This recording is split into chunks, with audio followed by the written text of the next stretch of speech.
Olá, saudações. Eu recebi da professora Lara o presente de estar com vocês nesse momento para trabalhar um tema de filosofia, que é uma das minhas áreas de formação também.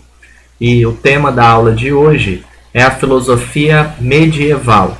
Então, peço que você já pegue aí o seu caderno para fazer as suas anotações, para que nós possamos conversar um pouquinho sobre essa área da filosofia que é a filosofia medieval.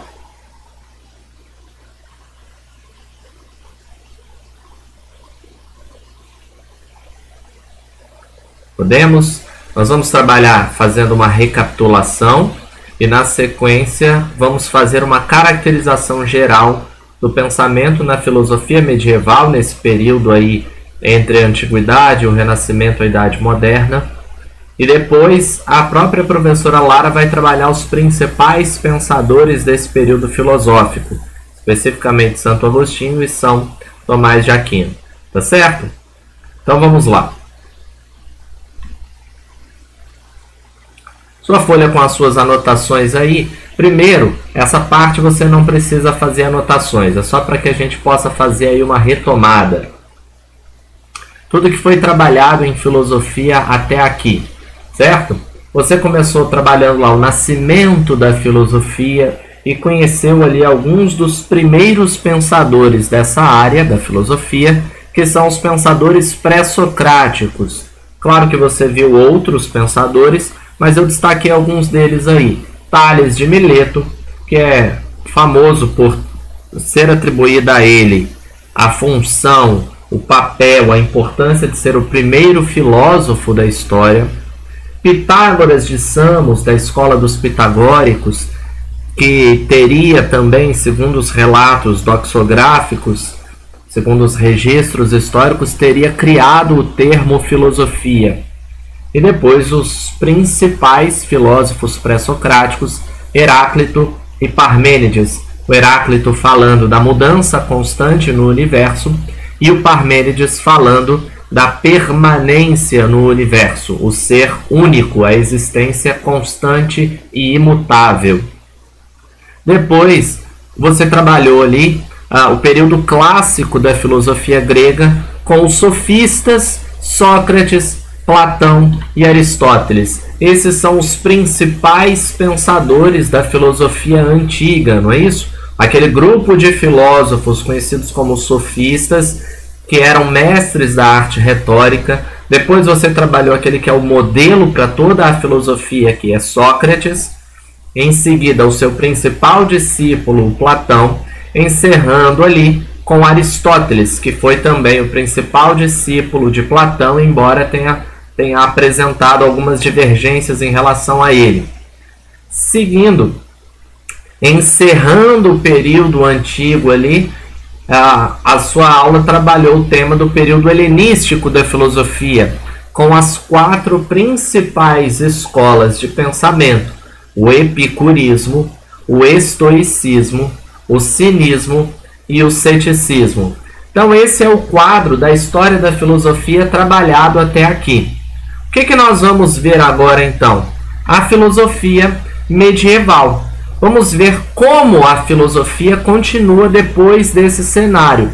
Como você sabe, o período helenístico já é aquele período que compreende o domínio macedônico sobre a Grécia, né, com Alexandre o Grande.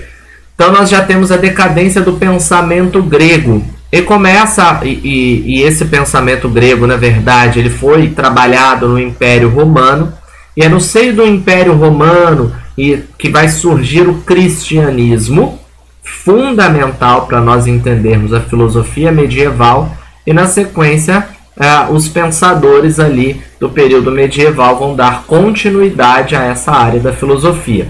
Então vamos lá. Filosofia medieval. Aí eu já coloco os 2 principais pensadores para que você conheça. Mas preste atenção aqui nessa característica que é importante. Nós estamos falando da filosofia medieval que compreende aí o período entre os séculos V e XV depois de Cristo. E veja bem, esse é um grande período. Ele foi chamado de período medieval. Medieval vem de meio, de intervalo. Foi chamado assim pelos renascentistas, por aqueles que vieram depois. Durante o Renascimento, houve grande crítica à Idade Média, atribuindo à Idade Média a inexistência de conhecimento, como se durante 1000 anos a humanidade tivesse vivido como que um intervalo. Então, negando que houvesse algum desenvolvimento no período medieval.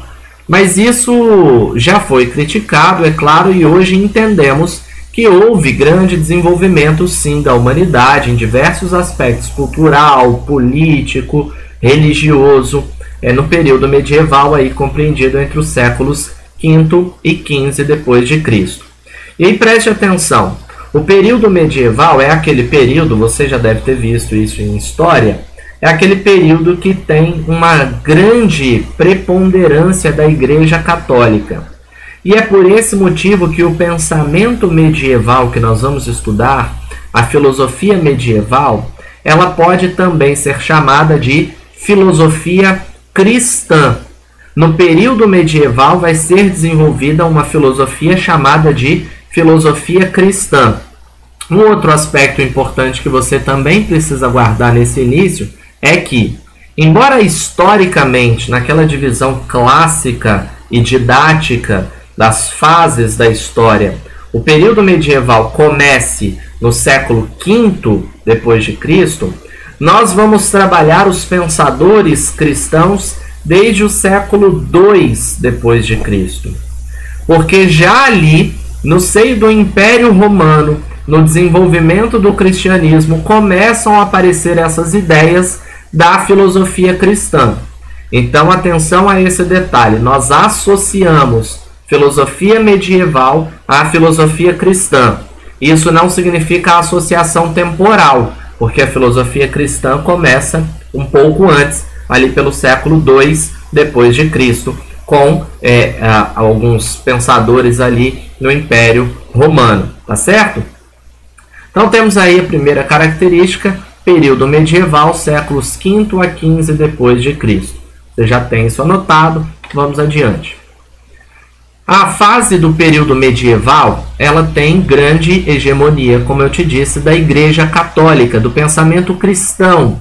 E é por esse motivo que o pensamento filosófico vai ter grande contribuição da religião cristã. Nós veremos aqui. Os principais representantes que estão aí na tela para você são dois santos, Santo Agostinho e São Tomás de Aquino, afastados aí por um bom período de tempo, mas são os principais representantes da filosofia medieval. Qual é a principal característica da filosofia medieval? Veja aí, eu coloquei na tela para você. No período medieval se desenvolve, então, uma filosofia cristã, cujo objetivo é a conciliação da fé com a razão. Busca-se, através do pensamento filosófico, aprofundar a investigação racional das verdades religiosas. É a partir dessa ideia principal, grifada aí na tela para você, que nós vamos trabalhar o pensamento cristão daqui para diante. Então veja bem, até então a filosofia se desenvolvia com uma perspectiva racional sobre a sua realidade, buscando compreender o mundo através da razão. E como você sabe, a filosofia se afastou da religião lá na Grécia. A mitologia grega, que constituía a própria religiosidade da civilização grega, ela criava um caminho de explicação da realidade. A filosofia surge como um caminho alternativo, paralelo, diferente, que busca investigar a realidade com a razão. No período medieval, religião e filosofia vão se juntar novamente.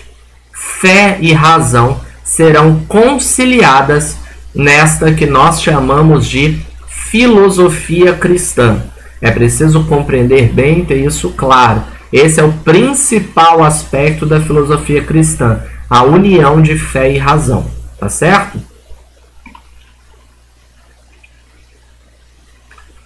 Então a filosofia cristã, vamos às suas características, ela se desenvolve tendo o cristianismo como base.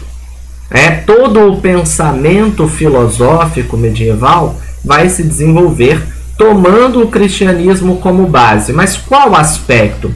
Não é a organização eclesiástica, não é a organização das funções na igreja, mas as verdades que esta religião traz para as pessoas. Essas verdades serão a base da filosofia medieval. E como se apresenta a verdade religiosa no cristianismo? Através da revelação. Aqui temos um ponto muito importante e que você precisa compreender. Então, com calma lá. Filosofia surgiu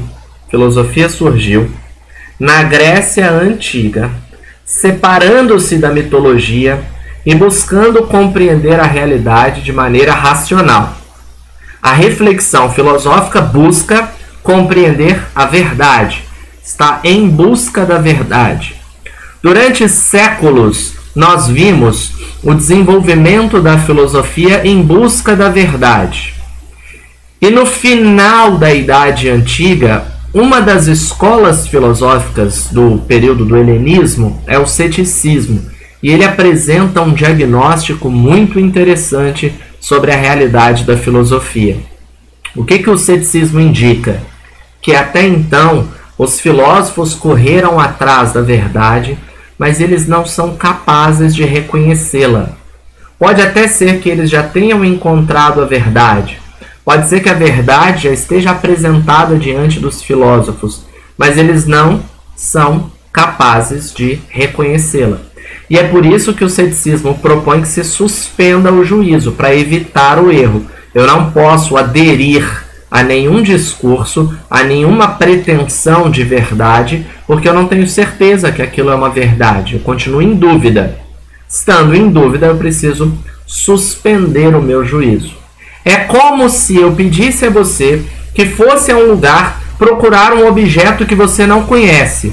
E esse lugar, esse ambiente, está repleto de diversos objetos estranhos, nos mais diversos formatos e tamanhos. Se você for procurar uma coisa que você não conseguirá reconhecer, como é que você vai encontrar? É isso que o ceticismo fala sobre a verdade. É assim que a filosofia antiga se encerra. Os filósofos estão caminhando em busca da verdade com a sua investigação, mas não conseguem reconhecê-la. No período medieval, uma nova proposta filosófica surge. E essa proposta filosófica como que faz uma inversão da caminhada filosófica. Se antes os filósofos estavam indo em busca da verdade, agora, no período medieval, a filosofia cristã tem a verdade de princípio. A verdade é dada pela religião através da revelação. Deus se apresenta aos homens através da revelação, e ele é a verdade. Os dogmas religiosos são a verdade. E é preciso, então, que os homens que receberam a razão como um dom de Deus a utilizem para mergulhar nas verdades religiosas, buscando compreendê-las de maneira racional.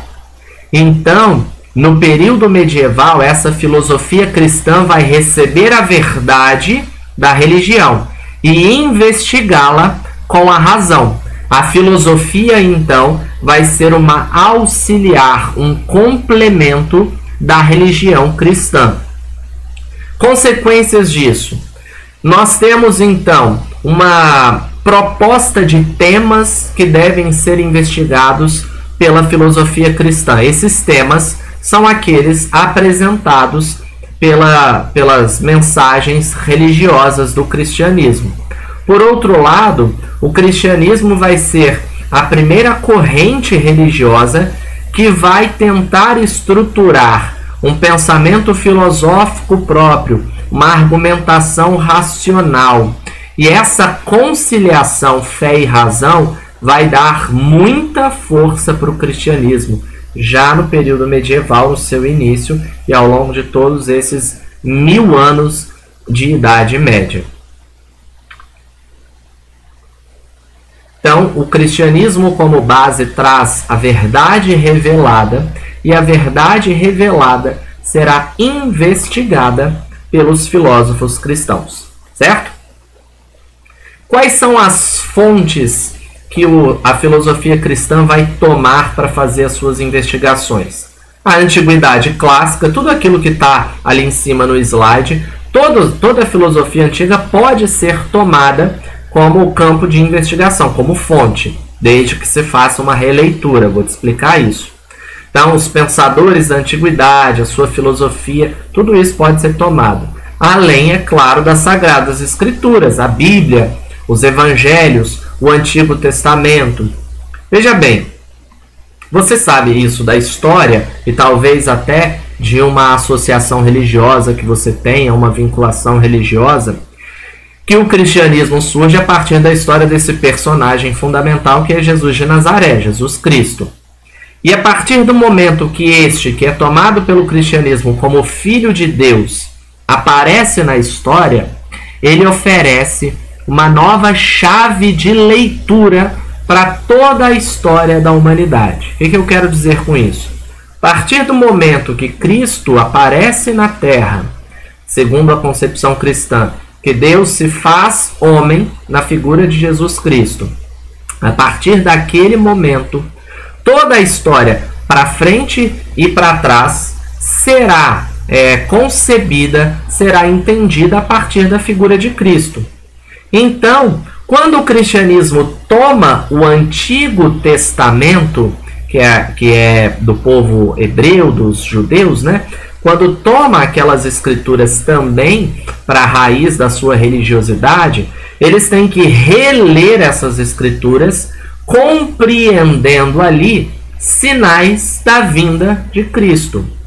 Porque a verdade é única, a verdade é uma só. E se Cristo é o Filho de Deus que veio para salvar os homens, segundo a mensagem cristã, então aqueles representantes do Antigo Testamento que estão na linha da religião, eles têm que apresentar os sinais da vinda de Cristo. Então, Cristo torna-se uma nova chave de leitura para entender o passado, o presente e o futuro. Não é isso? Isso também se dá no campo da filosofia. Os filósofos cristãos, os pensadores cristãos vão dizer o seguinte: olha, os pensadores antigos, os filósofos da antiguidade, eles fizeram boa caminhada na investigação da verdade e certamente podem contribuir na nossa reflexão, mas faltava a eles ainda a revelação cristã para complementar, para guiar, para orientar bem a investigação. Então, os filósofos cristãos, vão tomar, por exemplo, Platão e dizer: olha, Platão fez uma excelente investigação. Ele só não foi capaz de chegar à verdade porque ainda não havia ocorrido o grande evento que é a vinda de Cristo à Terra. Agora que nós temos essa verdade revelada à humanidade, nós conseguimos enxergar mais claramente. Então, toma-se a mensagem de Platão e faz-se uma nova leitura a partir do cristianismo. Mesma coisa com Aristóteles, mesma coisa com o estoicismo, mesma coisa com todas as filosofias antigas que podem ser relidas à luz da mensagem cristã. E qual é a guia, a autoridade do próprio cristianismo, que se dá através das Sagradas Escrituras, da Bíblia? Aquela é a informação fundamental, aquela é a mensagem que inspira os homens, aquela é a mensagem que tem a verdade. Os demais filósofos serão lidos a partir desta chave de leitura que são as Sagradas Escrituras. Está claro isso? Então leia aqui comigo, por favor, agora essa pequena passagenzinha aqui. Eu fiz uma anotação para você aqui para reafirmar essas características. Olha lá.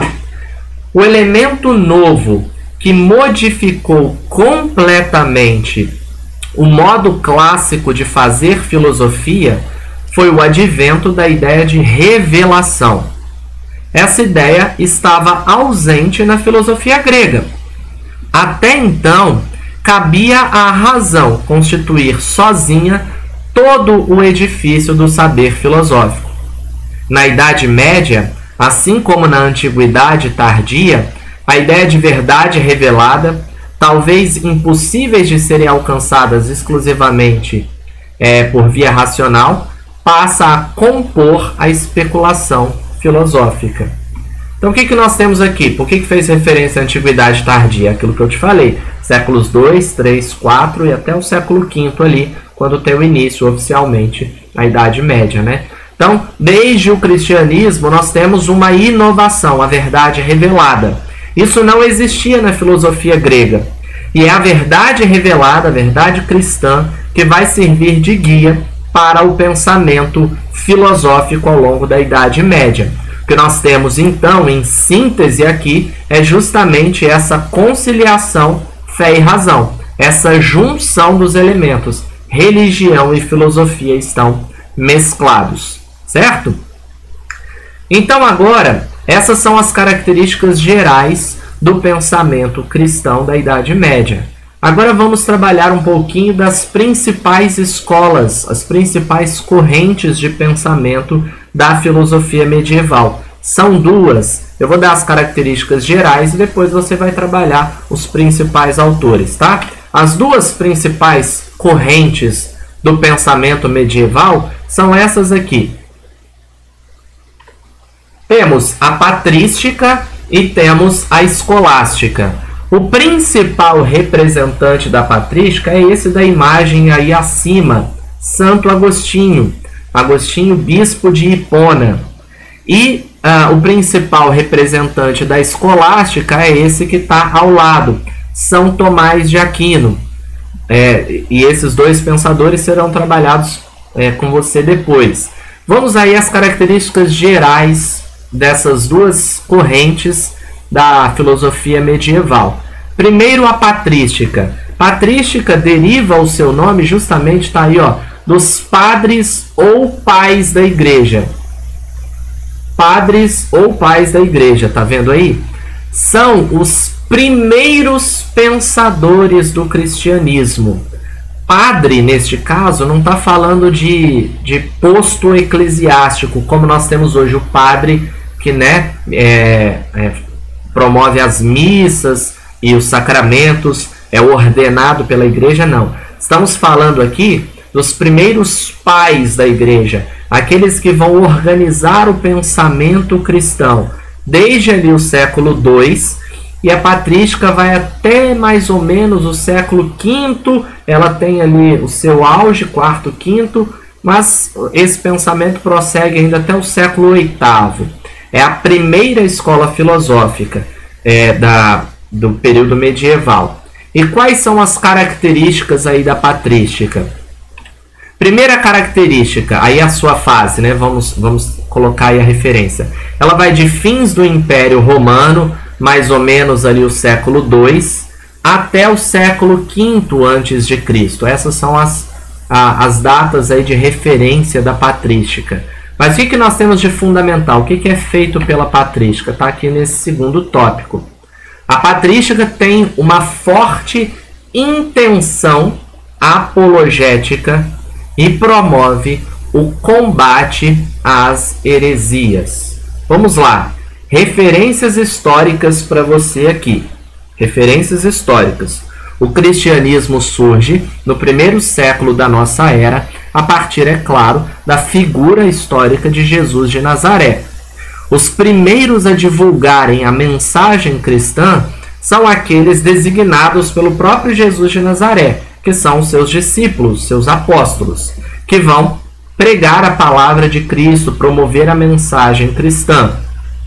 Também entra aí Paulo de Tarso, que também é apóstolo, né? Embora não discípulo ali diretamente, mas Paulo apóstolo, que vai escrever suas cartas que compõem a Bíblia católica atualmente. e que vai promover a mensagem cristã. Então, desde o primeiro século, nós temos a divulgação dessa mensagem. Em 313 depois de Cristo, o cristianismo, que até então era uma religião perseguida no Império Romano, era uma religião clandestina, ele ganha liberdade de culto. Não é só o cristianismo. O Edito de Milão permite Constantino, o imperador Constantino, permite que todas as religiões coexistam no seio do Império Romano. Então, o cristianismo deixa de ser perseguido. Em 380, com o imperador Diocleciano, nós temos o cristianismo tornando-se religião oficial do Império Romano. Então, ao longo desses séculos, o cristianismo passa de uma pequena religião que surge ali no Império Romano, ganha liberdade de culto e torna-se, enfim, a religião oficial do Império Romano.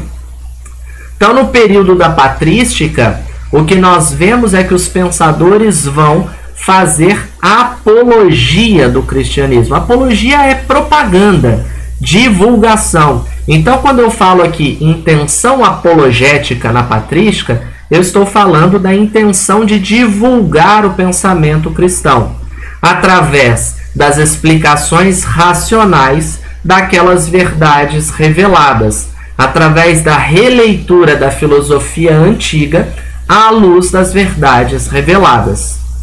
Também temos aí, no período da patrística, um forte combate às heresias, porque durante bom tempo o cristianismo ainda não era religião oficial, certo? Nesse sentido, havia outras religiões no Império Romano. Então, os padres da igreja, aqueles representantes da patrística, vão também argumentar racionalmente, inclusive, contrariamente às outras religiões. Vão explicar por que o cristianismo é religião verdadeira. É interessante isso. Santo Agostinho, por exemplo, que é o principal representante da patrística, boa parte dos seus escritos são contra outras visões da religião, contra as heresias. O termo heresia significa, aí no caso, escolha, a escolha pelo caminho errado na visão dos cristãos, certo?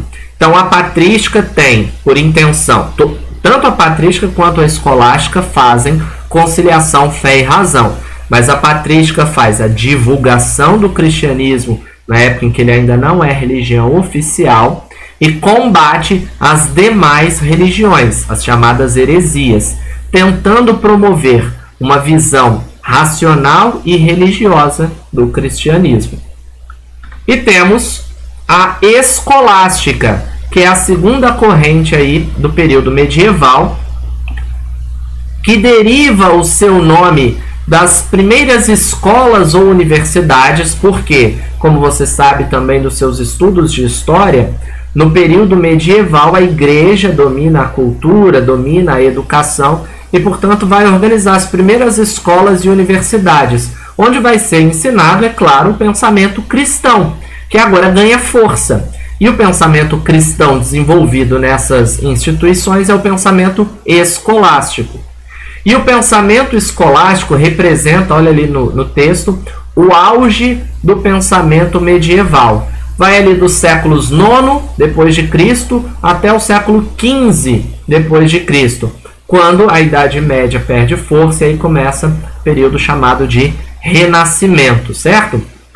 Quando nós falamos no Renascimento de crítica ao pensamento cristão, isso é assunto de história, né? Quando nós falamos, no Renascimento tem uma crítica à Idade Média, crítica ao pensamento da Idade Média. A crítica ali é o pensamento escolástico. Os filósofos do Renascimento que você vai estudar são críticos ao pensamento da escolástica. A escolástica como que representa a consolidação da filosofia cristã medieval, certo?